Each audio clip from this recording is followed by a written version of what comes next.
తమిళనాడు రాజకీయాలు చూస్తూ ఉంటే వార్తలు చెప్తున్న మాకే షాకింగ్గా ఉంటే వింటున్న మీకెంత షాకింగ్గా ఉంటుందో అర్థమవుతోంది. ఎందుకంటే డెవలప్మెంట్స్ అంత క్విక్గా ఉన్నాయి. కొద్దిసేపటి క్రితం ఏఐడిఎంకే గురించి మాట్లాడుకున్నాం. ఇప్పుడు డిఎంకేకి సంబంధించిన కీలకమైన డెవలప్మెంట్ చోటు చేసుకుంది.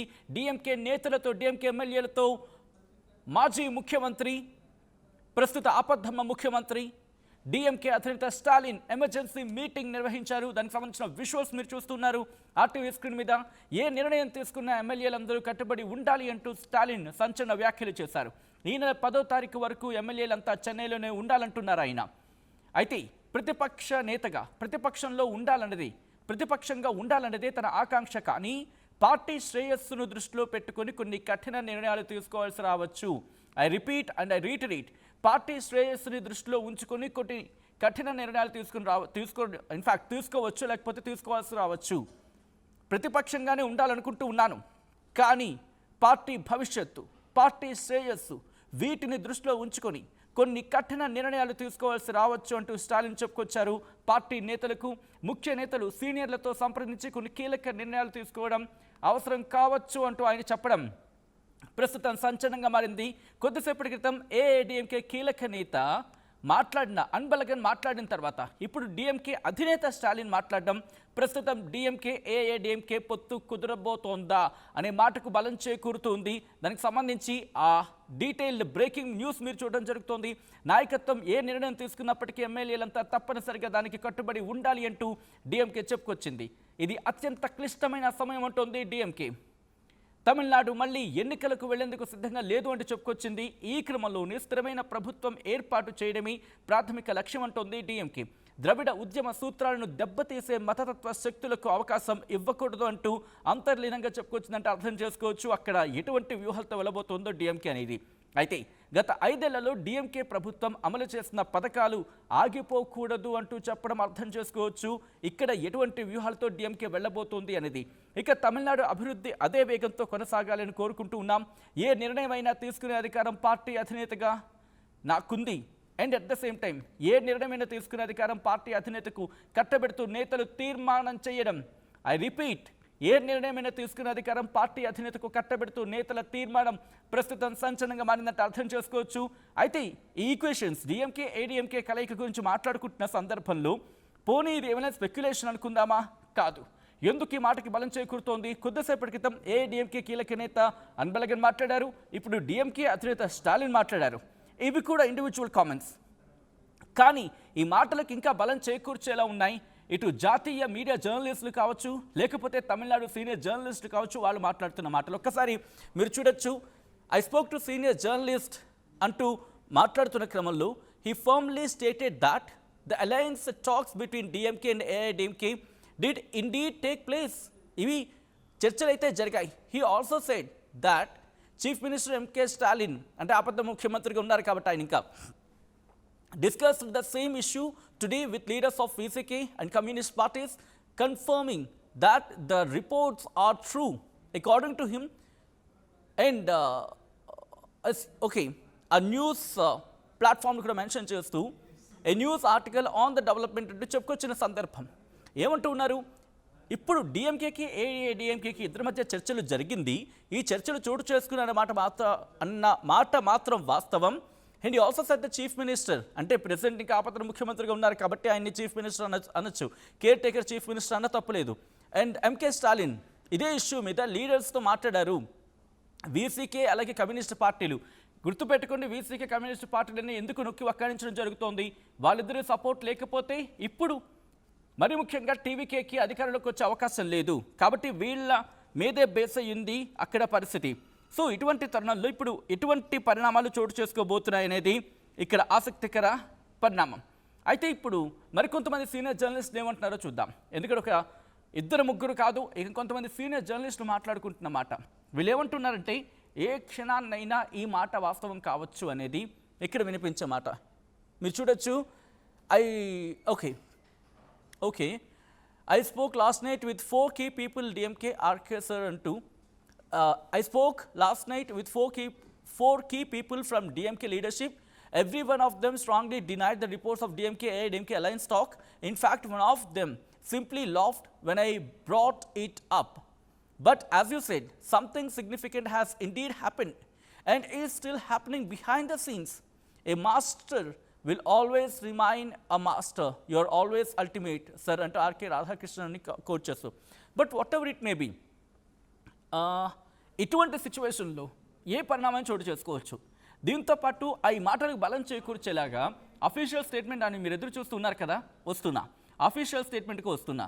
మరి ముఖ్యంగా మీరు చూస్తున్నారు సీనియర్ జర్నలిస్టులు ఒక్కొక్కరుగా కూడా మాట్లాడుతున్నారు. Rumours actually turn out to be true news in Tamil Nadu అని చెప్పి, అంటే ప్రచారంలో ఉన్న మాటలు నిజమయ్యే అవకాశం ఉంది, ఊహా కథనాలు కాస్త వాస్తవ రూపం దాల్చొచ్చు తమిళనాడు అంటూ సీనియర్ జర్నలిస్టులు చెప్తున్న మాట ఇది. నేనంటున్న మాట కాదు, నేషనల్ మీడియాలో ఉన్నవాళ్ళు, నేషనల్ మీడియా జర్నలిస్టులు, దాంతోపాటు అంటే జాతీయ ఛానల్లో పనిచేస్తున్న వాళ్ళు కావచ్చు, ఆ న్యూస్ ప్లాట్ఫామ్స్లో ఉన్నవాళ్ళు కావచ్చు, అక్కడ తమిళనాడులో ఉన్న సీనియర్ జర్నలిస్టులు కావచ్చు, వీళ్ళందరూ చెబుతున్న మాట ఇది. సో ఇప్పుడు ఏ క్షణమైనా ఏదైనా జరగచ్చు అనే మాటకి బలం చేకూర్చేలాగా ప్రస్తుత పరిణామాలు ఉన్నాయి. And going back to the official statement from DMK ఇచ్చిన అఫీషియల్ స్టేట్మెంట్ ట్విట్టర్ వేదికగా, ఎక్స్ వేదికగా వాళ్ళు పోస్ట్ చేయడం జరిగింది. వాళ్ళు ఏకంగా 1 కాదు 2 కాదు 4 కాదు, ఏకంగా I think 5 resolutions subject to the correction hear it again. Yes, 4 resolutions వాళ్ళు తీసుకున్నారు. 4 రెజల్యూషన్స్ కూడా మాట్లాడుకునే ప్రయత్నం చేద్దాం, చూపించబోతున్నాను కూడా. సో ఫస్ట్ రెజల్యూషన్ ఏంటి? Thanks to the people of Tamil Nadu and fraternity movements. అంటే తమిళ ప్రజలకు అలాగే మాకు మద్దతుగా నిలిచిన వాళ్ళందరికీ కూడా ధన్యవాదాలు చెప్పే తీర్మానం. ఇది మొదటి రెజల్యూషన్. మొత్తం 4 తీర్మానాలు చేయడం జరిగింది. రెండోది thanks to the party leader, అంటే డిఎంకే అధినేత స్టాలిన్కి కృతజ్ఞతలు చెప్పే తీర్మానం, రెండో తీర్మానం. ఇక మూడో తీర్మానం పవర్స్ టు ద లీడర్. ఇక్కడ ఇది మూడో తీర్మానం చాలా కీలకం. మిగతావన్నీ మీకు అర్థమై ఉంటుంది, కాంటెక్స్ట్ ఏమై ఉండొచ్చు అని చెప్పి. ఇక 4వ తీర్మానం condemnation of the Congress party తీరుని ఖండించడం. బట్ మూడో రెజల్యూషన్, మూడో తీర్మానం చాలా కీలకం. అది నేను మీకు చదివినిపించే ప్రయత్నం చేస్తాను. And you can come to A point. నేను కంక్లూషన్కి వచ్చే ప్రయత్నం చేయమని చెప్పను, కానీ బహుశా మీరు ఒక పాయింట్ని ఆలోచించే అవకాశం ఉంటుంది. ఏంటో పాయింట్ నేను చదువుతున్నాను. The results of the recently concluded assembly election have come in such a way that no party has secured a majority. This is a critical and complex period, given that Tamil Nadu is not ready for another election. Our primary objective to ensure a state government is formed in Tamil Nadu. Let me explain point to point. ఇక్కడ మూడో రెజల్యూషన్లో మాట్లాడుతున్న సందర్భం ఏంటది? The results of recently concluded assembly elections have come in such a way that no party has secured a majority. ఇప్పుడు రీసెంట్గా జరిగిన తమిళనాడు ఎన్నికల్లో ఏ పార్టీకి క్లియర్ అయిన మెజారిటీ లేదు, పూర్తి మెజారిటీ రాలేదు. ఇది ఒక క్రిటికల్ అండ్ కాంప్లెక్స్ పీరియడ్. కాబట్టి ఇప్పుడు తమిళనాడు మరి ముఖ్యంగా ఇంకొక ఎలక్షన్కి సిద్ధంగా లేదు. అందుకే మా ప్రాథమిక కర్తవ్యం ఏంటి, మా ప్రైమరీ ఆబ్జెక్టివ్ ఏంటి? ఒక స్టేబుల్ గవర్నమెంట్ని తమిళనాడులో ఏర్పడేలా చేయడం. రిమెంబర్, ఈ పదాన్ని గుర్తుపెట్టుకోండి. నేను మళ్ళీ ఇంగ్లీష్లో రిపీట్ చేస్తున్నాను. Hour primary objective is to ensure a stable government is formed in Tamil Nadu. అంటే తమిళనాడులో ఒక స్టేబుల్ గవర్నమెంట్ని ఫామ్ చేయడం మా ప్రైమరీ ఆబ్జెక్టివ్ అని చెప్తూనే ఎట్ ద సేమ్ టైం అంటూ కూడా అదిగోండి మీరు చూడొచ్చు, ఏకంగా రెజల్యూషన్ 3ని మనం చదువుతూ ఉన్నాం. ఇప్పుడు ఇక్కడ ఏమంటున్నారు మీరు చూస్తే ఆ సెకండ్ పారాగ్రాఫ్లోని సెకండ్ లైన్ కంటిన్యూట్లు. At the same time we are compelled to consider not giving space to communal forces that would undermine the principles of Dravidian movement ప్రిన్సిపల్స్ని అండర్మైన్ చేసే ఏ కమ్యూనల్ ఫోర్సెస్, ఏ మతశక్తులకి కూడా స్థానం ఇవ్వకూడదు అని మేము కన్సిడర్ చేస్తున్నాం, దానికి మేము కట్టుబడి ఉన్నాం అని చెప్తూ ఉన్నారు. అంటే ఇండైరెక్ట్గా అర్థం చేసుకోవచ్చు, భారతీయ జనతా పార్టీ అనేది ఇండైరెక్ట్గా అక్కడ ఫ్లికర్ అయ్యే మాట. ఇక మూడో పాయింట్కి వెళ్ళిపోయే ప్రయత్నం చేద్దాం. It is our desire that the schemes implemented by the Dravida Munnetra Kazhagam government over the past 5 years must continue without a slack to maintain Tamil Nadu's growth at the same pace. ఇది ఇంట్రెస్టింగ్ పాయింట్. ఏమంటున్నారు? గత 5 ఏళ్లలో DMK ప్రభుత్వం చేపట్టిన 5 years ఒకసారి ఆ schemes ఎక్కడ కూడా తగ్గకూడదు, ఏ పేస్లో కూడా ఆగకూడదు, సేమ్ పేస్లో అదే వేగంతో కంటిన్యూ కావాలి. ఎలా అవుతుంది మీకు అర్థమైపోయి ఉంటుంది ఈ పాటకి అంతర్లీనంగా మాట్లాడిన మాటలు. ఇక 4వ పేరా మీరు చూస్తే, in this context this meeting unanimously resolves to grant party leader Dravidian hero MK Stalin to authority to study the emerging political and administrative situations and take urgent decisions immediately. ఇది కీలకం, ఇది కీలకం. ఇక్కడ ఉంది చూడండి అసలైన పాయింట్, ఇక్కడ ఉంది చూడండి అసలైన పాయింట్ ఏంటది? ఈ కాంటెక్స్లో, in this context this meeting unanimously resolves to grant party leader Dravidian hero MK Stalin to authority to study the emerging political and administrative situations. అంటే రాజకీయంగా అలాగే పరిపాలన విధంగా ఇప్పుడు రైజ్ అవుతున్న సిచ్యువేషన్ని స్టడీ చేసి మీరు వెంటనే అర్జెంట్ డెసిషన్స్, ఇమీడియట్గా అర్జెంట్ డెసిషన్స్ తీసుకునే విధంగా పార్టీ మీకు అధికారాన్ని ఇస్తోంది, మీకు ఆ అధికారాలు కట్టబెడుతోంది అనేది resolution 3. What does it mean? What does it mean అంటే ఇటు డీవీకే అండ్ ఏఐడిఎంకేతో జతకట్టే సందర్భంలో ఒకవేళ అటువంటి పరిస్థితులు వస్తే ఆ పరిస్థితులకు తదనుగుణంగా నడుచుకునేందుకు ఏఐడిఎంకేతో జతకట్టేందుకు డిఎంకే పార్టీ నేతలు ఇటు మొగ్గు చూపే సందర్భంలో డిఎంకే అధినేత స్టాలిన్కు పూర్తిగా అధికారులు కట్టబెడుతూ ఉన్నారా? దీని గురించి మాట్లాడుకుంటున్న సందర్భం అంటే అవుననే మాట వినిపిస్తోంది. ఇప్పుడున్న పరిస్థితుల్లో తమిళనాడులో వినిపిస్తున్న ఆకస్మిక రాజకీయ గుసగుసలు, రహస్య సమావేశాలు ఏవి యాదృచ్ఛికంగా జరుగుతున్నవి కావు. మరి ముఖ్యంగా టీవీకే నాయకత్వం, ఇన్ఫ్యాక్ట్ విజయ్ నాయకత్వంలో పాలన వస్తే పరిస్థితులు ఎలా ఉంటాయో అగ్రనేతలకు స్పష్టంగా తెలుసు. ఇది ఒక వ్యక్తిని చూసి పుట్టిన భయం కాదు, గుడ్డిగా బాధ్యతారాహిత్యంగా దూసుకెళ్తున్న జెన్ జీ ప్రపంచం నుంచి రాష్ట్రాన్ని కాపాడుకోవాలనే భయం. అందుకే ఆ ప్రపంచాన్ని అడ్డుకోవడానికి నిశ్శబ్దంగా ఒక ఫైర్ వాల్, రక్షణ కవచం సిద్ధమవుతోంది అంటూ ఇంకొంతమంది. ఇది తమిళనాడులో ఇప్పుడు జోరుగా చర్చ జరుగుతున్న అంశం. Let me take that post to reiterate. These sudden political whispers and closed doors meetings across Tamil Nadu aren't a coincidence. The top brass knows exactly when TVK Vijay rule entails. It is in fear of one man, but fear for the state's survival against a blind, reckless Gen Z wave. A silent firewall is rising. Oh my God. Oh my God. ఎవరంటున్నారు, ఎందుకంటున్నారో కానీ I think ఒక profile మాట్లాడుతున్న మాట అక్కడ ఈ మాట చాలా తీవ్రంగా ఉంది. అంటే ఏంటి? జెన్జీ వేవ్లో వచ్చిన ఒక ఇదిగోండి డాక్టర్ ప్రణేష్ బాలాజీ ఆయన ట్వీట్ చేయడం జరిగింది. Doctor Pranesh Balaji, The sudden political whispers and closed door meetings across Tamil Nadu aren't a coincidence. ఇదేదో కోయిన్సిడెన్స్ జరిగింది కాదు, అంటే యాదృచ్ఛికంగా జరిగింది కాదు. ఒకటి కోయిన్సిడెన్స్ అంటూ ఉంటారు కదా, అంటే కోయిన్సిడెన్స్ జరిగింది కాదు. అయితే top brass knows exactly what.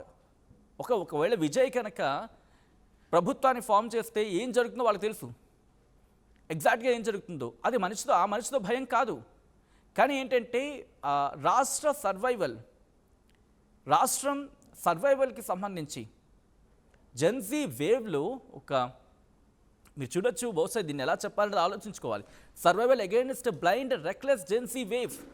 జెన్జీని ఇక్కడ క్వశ్చన్ చేయడం జరుగుతుంది, జెన్జీని ఇక్కడ బ్లేమ్ చేయడం జరుగుతుంది. బ్లైండ్గా రెక్లెస్గా జెన్జీ వేవ్ వచ్చింది అంటే గుడ్డిగా ఇటు నమ్మేశారు. గుడ్డిగా బాధ్యత రాహిత్యంగా జెన్జీ వచ్చిన వేవ్లో రాష్ట్ర పరిస్థితి మీద భయంతో ఈ నిర్ణయం తీసుకుంటున్నారు అనేది దాని అర్థం. A silent fire wall is rising.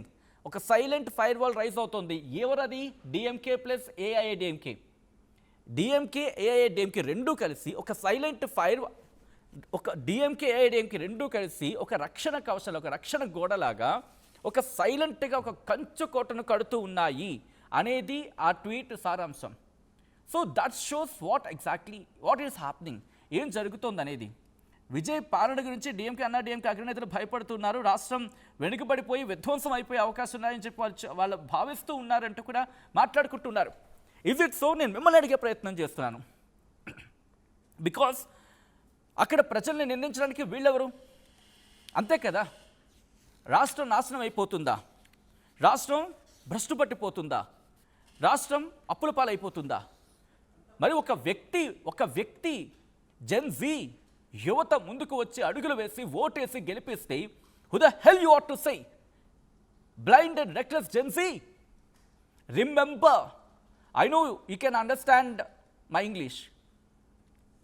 జెన్ జీని ఎలా అంటారు మీరు? అంత ఫస్ట్ టైం ఎమ్మెల్యేస్, అనుభవం లేదు. కరెక్టే. మనకి స్వాతంత్రం వచ్చిన రోజు పరిస్థితి ఏంటి మంది?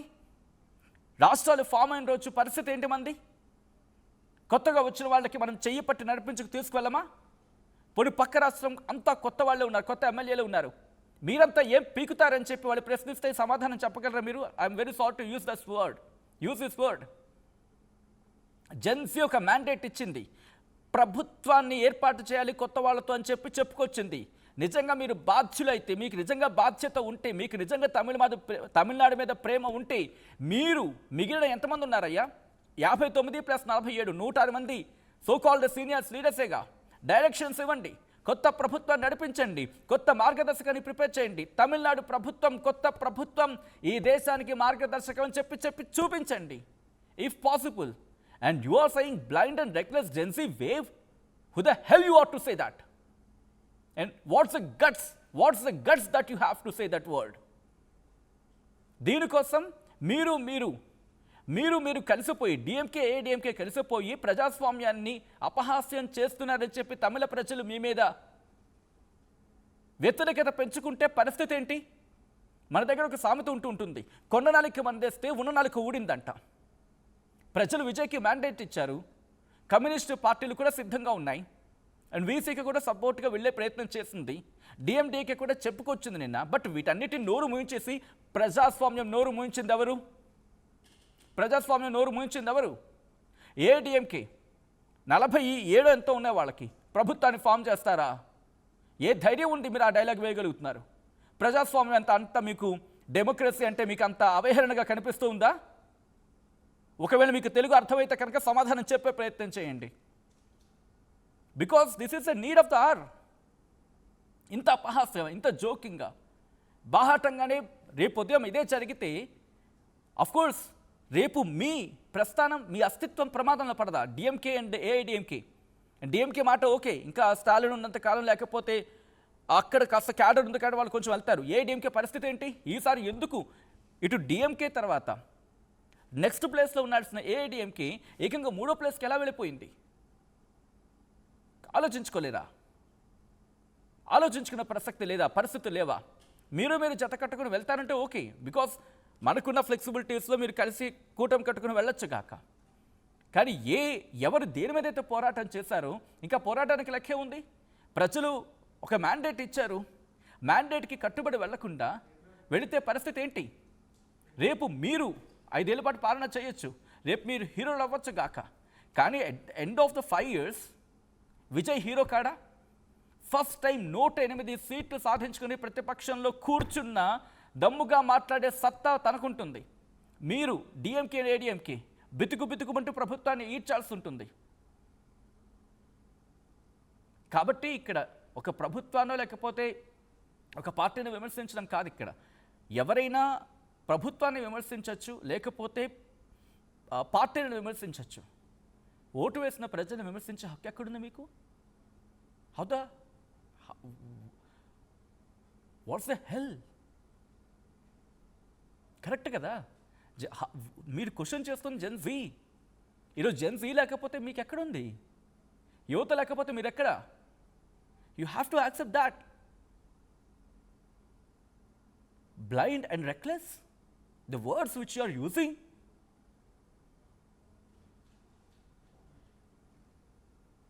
డెమోక్రసీని అపహాస్యం పాలు చేస్తే ఎవరికైనా ప్రజలు ఎలా కొడతారో తెలుసా? వాళ్ళ మాటలతోనే కొడతారు, ఓటు ఇచ్చినప్పుడు జాడించి కొడతారు. అండ్ ఈరోజు ప్రూవ్ అయింది అది. Exam right. What my PCR is saying is true. Example, Nepal, Sri Lanka. ఎన్ని కనిపించట్లేదు కళ్ళ ముందు, ఎన్ని కనిపించట్లేదు. ఇరాన్లో కూడా ఒకనొక టైంలో ఏం జరిగింది? జెన్ జీ రోడ్ల మీదకి వచ్చి ఆందోళన చేస్తే సమాధానం చెప్పలేక కనీసం అంత సుప్రీం లీడర్ కూడా సమాధానం చెప్పలేని పరిస్థితుల్లోకి వెళ్ళిపోయారు అక్కడ.